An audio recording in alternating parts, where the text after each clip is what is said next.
Hello, ladies and gentlemen, and welcome to the Discriminating Gamer. You know, my girlfriend recently said she needed a date for Valentine's Day, so I told her February 14th. Ladies and gentlemen, today we're going to go ahead and take a look at Saladin from Shakos.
We'll get back to the review in just a moment. I want to take a minute to ask you to check out my other channel, that is Cody Carlon PhD, where we talk about history, books on history, military history. I even post some of my lectures for my classes on there. Please check that out. Please subscribe to that channel. And now, back to the review.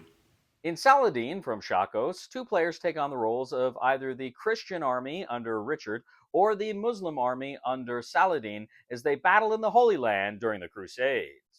Now, you pick the scenario you want to play, and the game board is a map of the battlefield. You place your rectangular units throughout the game board on your spaces, and there's areas where these armies can advance.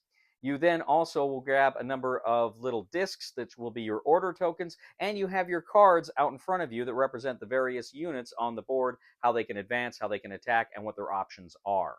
Now, as I say, you have a number of cards that depict what your options are, what your actions are. You are also going to have a Saladin or a Richard card that has kind of a one use per round special ability.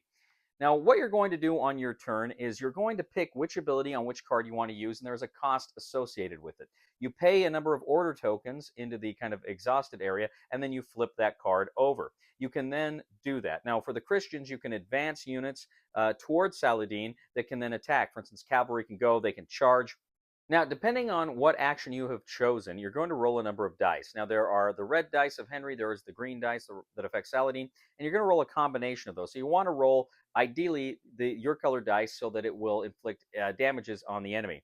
You go ahead and you roll those dice, and you see what happens. Now, you may inflict an attack damage on your enemy, in which case they're going to remove one of their rectangle formations. You may be forced to do that as well. And you're going to place any losses on these spaces on your board, which can take up to 6 of your units. You're going to go ahead and essentially exhaust one of your command discs. So you exhaust the command discs, that's going to be less that they're able to do on their turn. Now, when you lose 6 units and you've filled up your casualty box there, you must lose permanently one of your orders. One of your orders is out of the game. Now, when you've completed your action, you're going to flip over the card you've completed an action with. All your cards will activate during the game, but you may run out of orders. They may become exhausted. So during the course of the game, if you've got a card that needs to be activated, but you haven't rolled, you don't have any more order tokens, you may have to roll a rout, meaning you just roll the enemy's dice at yourself, and that may affect you adversely. Now, at the beginning of every round, you must permanently remove one of your order tokens from the game. So your order tokens are constantly dwindling, either from the natural attrition of game round to game round, or from the effects of losing 6 or more of your formation units. Now, as I say, once per round, you can activate your leader to give you some kind of special ability, but generally you play until all of your cards have been activated and they're face down, you go to the next round. So players go back and forth, they are inflicting casualties on each other, they are expending the order tokens, they are taking those casualties, then they are losing them permanently, and they are losing an order token permanently. They are also exhausting all of their cards in front of them. So this goes back and forth until one side or the other completely eliminates all of their enemy's order tokens. The first player to eliminate all of the enemy's order tokens wins. Saladin. This is yet another game I have had on my shelf for a long, long time. it's been probably, I would say, better part of a year, maybe more than a year, that I've had this on my shelf. And it's one of these things that's so small. I keep thinking, yeah, I'll get to it, I'll get to it, I'll get to it, and I just never did, and I felt so bad. I'd read the rules. It looked like a great game, but I just hadn't gotten together. So I'm talking to Ray the other day, and we say, let's knock out some of these smaller games.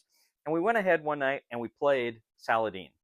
And the game, first of all, looks great. It's a small board, small box game, but the little rectangles look great as little army formations on the board, the order tokens, little discs, and the cards and the artwork. To me, the presentation here is brilliant. Great looking game. So we're playing the game. It's fairly easy to learn. It's fairly easy to grok. Not a hard learning curve here. And we're playing this game back and forth, and within a turn or two, it's just boom, boom, boom, boom, boom. We got it figured out. We're moving. We're pretty quick, and it's brutal. It is brutal. Like, it's interesting too, because you make those charges, and your guys actually advance to the next thing, but they can't make a charge from that. They can only make weaker attacks, so you can actually redeploy them. You can pull them back so that you can charge with them again, which is really a much more effective way, but it burns order tokens and a turn. But it's so you got some great choices like that in the game. What to attack with, when to attack with them. Do I really want to expend those order tokens because they're your lifeblood in the game? And what happens when you lose those order tokens can be just deadly. So I got to tell you, I really, really, really like this game. I like the choices it gives you. I like the look of it. The gameplay is first rate. It's a great light war game. Really a lot of fun, great dice combat, and just choices. So the recommendation for the discriminating gamer for Saladin is buy it. Thank you once again for joining us today on the Discriminating Gamer. As always, we ask you to please leave a comment for us here on YouTube, on Board Game Geek, on our Facebook page, or on thediscriminatinggamer.com. We ask you to please like us on Facebook, subscribe to us on YouTube, and follow us on Twitter. I'd also ask you, ladies and gentlemen, to please check out my other channel, that is Cody Carlson PhD, where we talk about military history, books on history, fun things like that. I even post some of my lectures from some of my classes on that channel.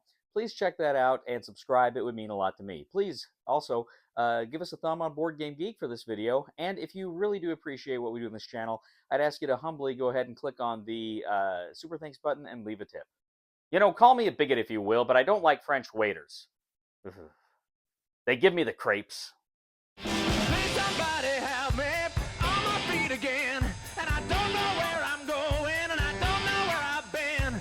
Please somebody help me on the solid ground. It's a long time, and I'll be dying.